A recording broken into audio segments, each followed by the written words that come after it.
Hey, this is Gabe. Welcome back to another video. In this video, we're going to be talking about selling and pricing. A couple tips that I used to do over the years about selling was I never really sold. I did sell, but I wasn't like a salesman where I was pushing the sale. You know what I mean?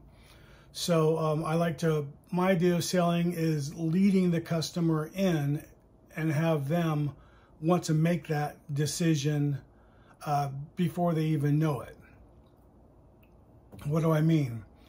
It's sort of like when you tell someone about a movie and you give them your viewpoint on what you thought the movie was, give them the high points and the low points. If the high points are really good, and the people that you're telling the movie about, if they like you, well, you know what? Chances are they'll go see that movie because you told them it was good. Well, you know what? Them buying a pen from you is no different. So if you sell them on the concept of the pen and how it's handmade and the work that goes into you making the pen, chances are that's going to help them make that decision. If they're halfway there, that's going to push them over the rest of the way. And let me show you what I mean. All right, so one of the things that I would talk about would be materials. And this is an ebonite rod, Japanese ebonite, 18 millimeters in diameter. This is what I make typically my Bespoke pens out of. This is also ebonite rod. This is a blue ebonite. That is also, I think that is also 18 millimeters in diameter. This rod is expensive though. This rod itself is $30 for this 10-inch rod. I think this is $14. This is an acrylic rod, 10 inches long, 18 inches also. I think I paid $12 for that rod. Kookaburra blanks, I think these were $2 each. And I had like a box of 100 of those or something like that. Love Kookaburra. Gives me a bad irritation though when I turn it. Really irritates my skin.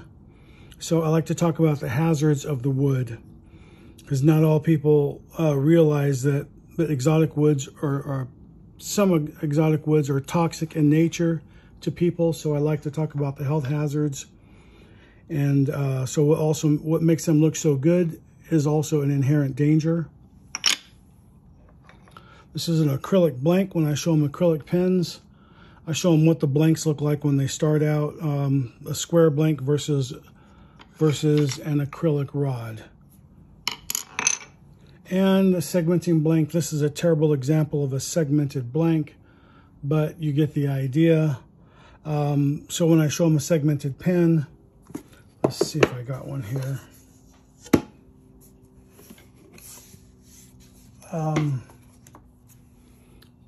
Well, we'll kill two birds with one stone. I'll show them a segmented pen, not one like this, because I just recently made this one last year. And this is a Bespoke pen, Bespoke fountain pen.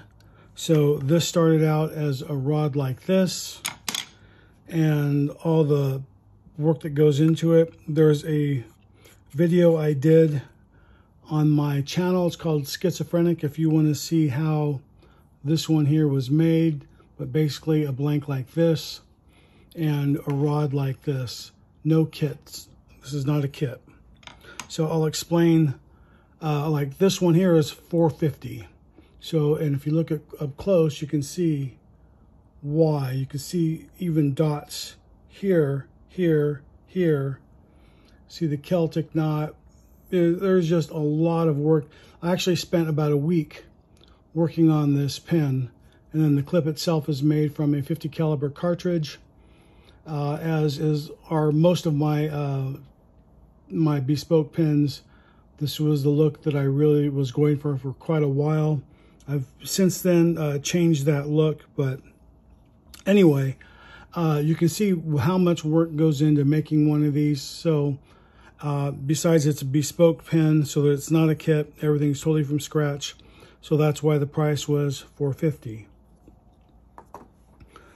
If I look at a different pen, like this is just a basic kit pen. These, at the time I was selling these for $35 each, and never really had any pushback on those prices. Most people were selling the click pens, the what are those, the bullet click pens. And when I would go to a pen show or a craft show, I would see a lot of people selling the same type of pen.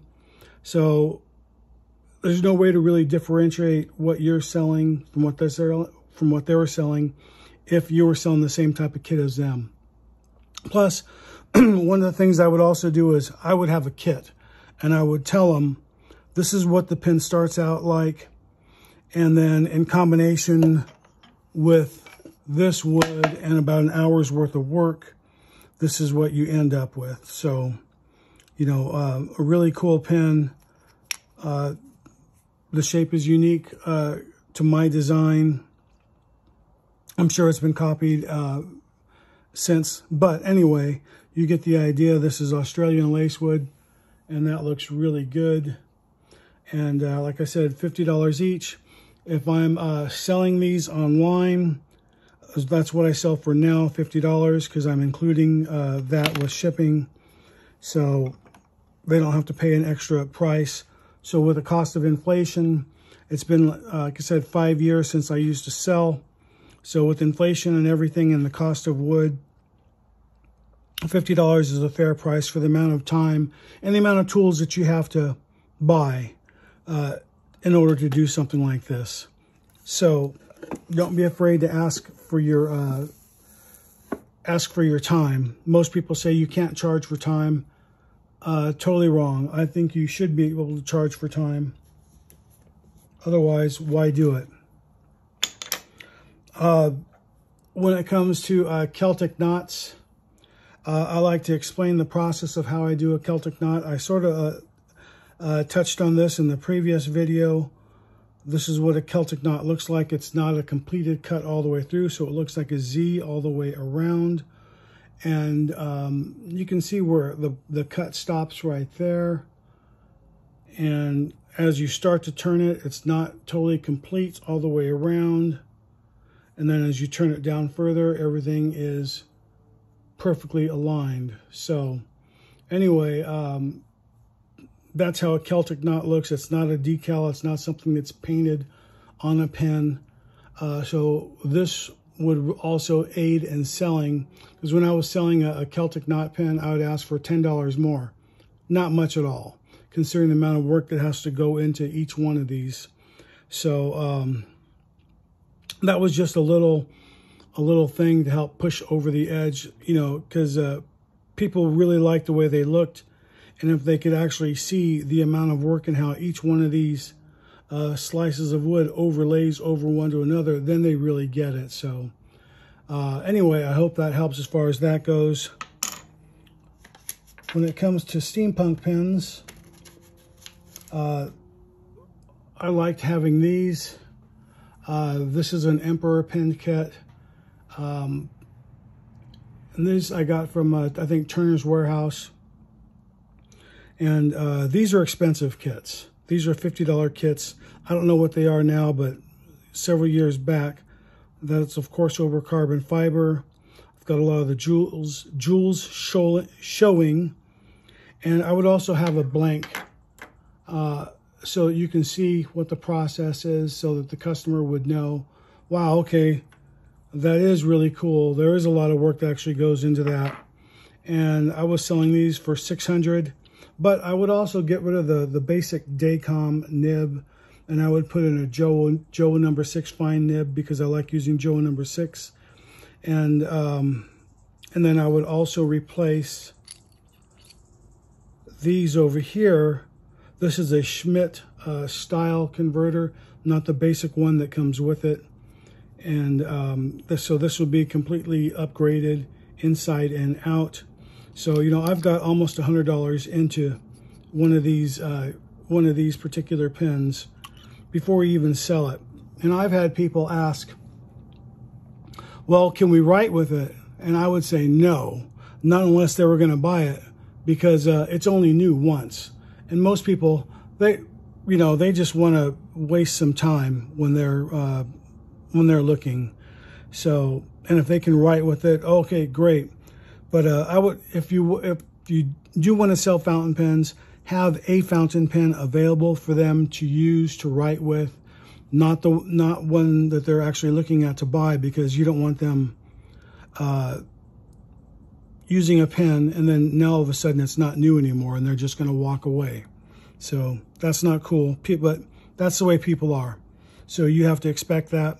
Have a notepad handy for them to write on with any of your pens, the rollerball style pens.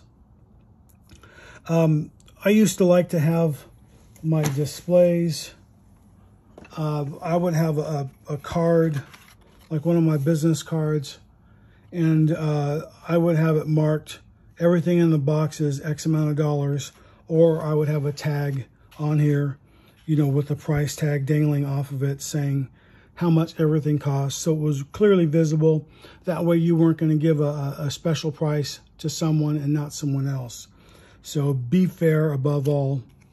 And have your business cards, which was kind of nice to have that. And on the back, I put a QR code on there so that they can go right to my website. And if you're going to do this a while, have a website so they can come and check you out, and they can compare your prices online. So, and if they don't have social media or anything like that, they can at least go right to your site if you don't have social media or whatever, but you should get connected on all forms of social media. I'm only connected on basically Facebook and YouTube, so, but that's just me. And you want to find out what kind of pen meets their needs. And what's funny is, when it comes to people buying pens, they look at this as a status symbol for themselves, because they want to show up in the next business meeting. If they're a business type person, they want to pull out the pen that's better than the boss's pen. You know what I mean? And I've had people buy that. And then I've also had them go on my YouTube channel and look and say, hey, I saw the pen that you sold me, which is really cool. And then they came back and they actually bought another one, because they said, oh, I saw this other one that you had on your site, so I want that one too. So it was pretty cool when I used to do farmers markets. So that was a bonus. Another thing that I like to do is use a gift box. And these are cheap. A 2-inch box, 2 inches wide, 1 inch thick. These are about 8 inches long. And these are basically watch gift boxes. I got these on eBay. And you can buy them in quantities of 50 or 100. And I think they're maybe 50 cents each or something like that. And look at these fit right in there diagonally. So when they would buy a pen, I would give them that, and then make sure I throw in a card, and they were good to go. And they would buy those in multiples. Let's see, I never had luck selling in a gift shop. I had probably about 3 of these boxes in a gift shop, and loaded with my best stuff. And I think I had it in this one shop. It was only taking consignment. So thankfully, he wasn't charging me a monthly fee. That was one shop. In a different shop, it was the same way. In one shop, I had my stuff in there for over a year. I think I sold 4 pens. In another shop, a year and a half, didn't sell 1. And a high-end shop in a tourist area, a lot of foot traffic, but didn't have any luck at all. And why? Because people buy you. They want to see the craftsman. They want to basically be sold on how a pen is made. They want that connection one-on-one with you as the craftsman. And that may sound a little arrogant, and I don't want it to come across that way, but it's just the way it is. It's just like when you go to an art show, and people are going to buy more art if the artist is there and the artist can sign something, rather than just going to a regular, a regular art show or whatever. They may like it, but if they have a chance for the artist to actually be there and sign it, well, they'll have that personal connection with the artist. It works a lot better. Same way, like when you go to the Sawdust Festival in Laguna. That's in Southern California. For everyone that's not a California native, that's in Laguna Beach. A great place to go twice a year. If you've never been there, you should definitely check it out as one of those things that's a bucket list thing to do. So anyway, you get a chance to meet all these wonderful creative artists in all different genres of art and so forth. But if you've been there, let me know in the comments. I'd love to hear from you. And those of you that haven't, check that out. But anyway, people buy you. It's the same way with the pens. They're going to buy your pens because of you. So let's see. The best place I ever sold pens was at work. Sold a lot of pens to my coworkers, and I wasn't trying to sell them. The very first time I got started into selling pens or making pens, I brought in a whole pocket full just to show them off to a couple guys, to show them what I was just starting to do. Had no intention of selling them. I was just excited because I was trying something different. And man, I went home with empty pockets that day and a fistful of cash. Who knew, right? So it's been like that ever since. And if you don't have a lot of tools, that's how I started with my tools. Buy a few pen kits, turn them, sell them, buy some more pen kits, buy some more wood, upgrade my tools. Sell them, upgrade my tools. Sell them, buy some more wood, upgrade my pen kits, buy some better tools, upgrade my tools. Process over and over again.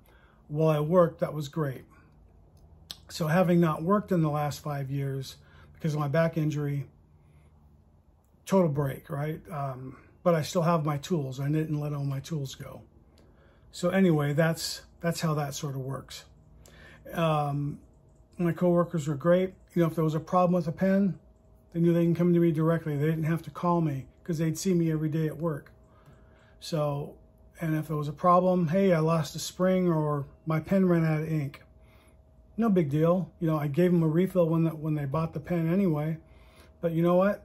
I kept refills in my locker. Here, no problem. What color you want? Give them another refill. You know, no big deal. Pennies on the dollar. You know what? Came back for a birthday. They came back for Christmas. I had one guy, he bought a dozen pens off me for the Christmas, his office Christmas party. Made out big time on that. So, you know, just be nice. Give everyone a good deal. Give your coworkers a good deal. I gave them half price deals of what I would charge at a show. Still made out. You know what I mean? So don't be afraid to, you know, to give people a break. Let's see what else. Oh, you know what? One of the big things is make pens for both men and women, right? This is a men's pen right here. This is a woman's pen. Both steampunks, but this one's a pink background. This one's a black background. You know, unless they're of a different persuasion, men are going to buy these, women are going to buy these. And women buy as many pens as men buy, because you know why? They want to show off their pen too. They don't want a 35-cent Bic, you know, like everybody else has. So they want their own cool pen. Women don't like clips. There's another little thing. So if you're going to make pens with clips for women, find a way not to make them with clips, because they just annoy women. My wife tells me she can't stand them with clips. And many other women that I've worked with, they don't like clips either. They don't put them in their pockets, they put them in their purse. Just remember that. Another thing, the worst place I ever had a show was at a winery. It was in a great location in Southern California, in Temecula. Well-known, respected winery. It was a great spot that I had up by the front. You know, everything was picture perfect about this place. But you know what I found out about the winery? You're just a sideshow. People are there to drink. So, worst place ever. Barely made enough to pay for gas. So, I would stay away from wineries. That's just my personal opinion. Maybe you've had better luck wherever you live. Best time to sell? Always around the holidays, except for the 4th of July. I never had luck selling around the 4th of July. A lot of light traffic because people are out of town, they're already partying. So I just never had luck. Christmas, holidays, of course. Yeah, people are always looking for gifts. Mother's Day, Father's Day, sell great. So always keep those in mind, and always keep extra gift boxes on hand. My wife used to use gift bags. She'd recycle gift bags all the time. She'd save those. And my wife worked with me, always worked with 2 people. And I always paid my wife. I gave her half of the proceeds all the time, no matter what. So, you know, that way she always liked doing the shows, and she had some skin in the game. So she really, she was always really helpful to me. Oh, one of the other things I was talking about, blanks. When you do have blanks, have a variety of blanks on hand. Like my tools, this is just one of those big wow factors. This is a steampunk tool handle. I have stuff like this out on the table so people can go, wow. And then bartenders would see that and they'd think, oh, you know what, that'd be a great bar handle. You know what I mean? Of course, they didn't want to pay for it because, you know, it was more than a couple $100, so they wouldn't want to pay for it. But they're going to remember you because you had something outrageous. So I'll have something that's going to stick in people's minds. That's the art of selling. So as far as pricing go, like I said, pricing is also based on the region that you're in. If you're not in a really expensive area and you really can't charge the same kind of prices like you're going to charge that you can in a different area.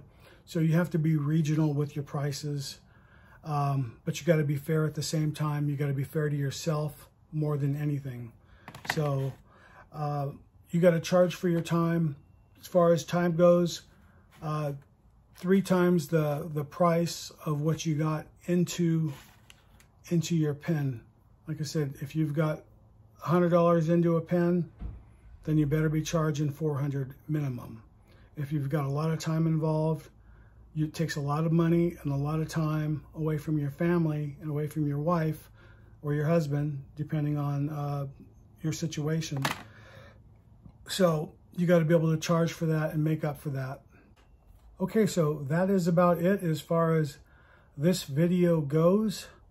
If you found any value in this at all, give me a thumbs up. There's a little like thing on the bottom for give me a tip. Not too much, just buy me a cup of coffee. I won't blow it on alcohol since I don't drink, but I've never been arrested for too much coffee. So anyway, you all have a good day and God bless. Have a good one. See you next time.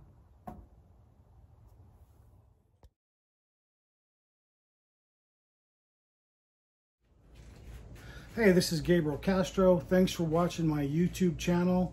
You can click on the link right here and subscribe. You can watch a video series right here or the latest video right here.